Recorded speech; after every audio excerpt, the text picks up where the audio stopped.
Welcome to the Learning Pines YouTube. We hope this video helps. In this video, I will explain how to use Quizlet to study effectively. First, navigate to the Quizlet website or open the mobile app.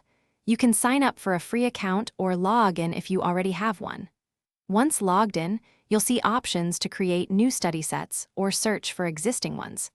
This platform provides a versatile way to master new information, whether for school or personal growth.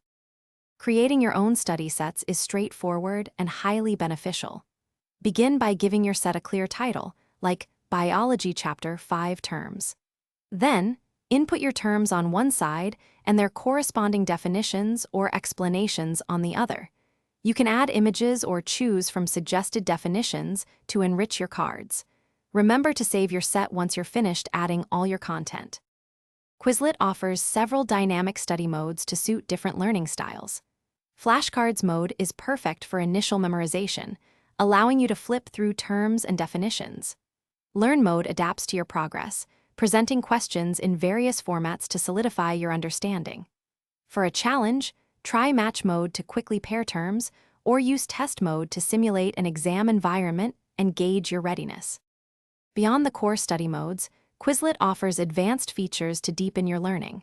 You can share your study sets with classmates or friends, fostering collaborative learning. The speller mode is excellent for improving your vocabulary and ensuring you know how to spell key terms correctly. For those looking to enhance their study environment, check the description for a link to the Echo Dot smart speaker and other great deals. It's a fantastic way to integrate smart tech into your daily routine. Thanks for watching. Consider subscribing if we helped you.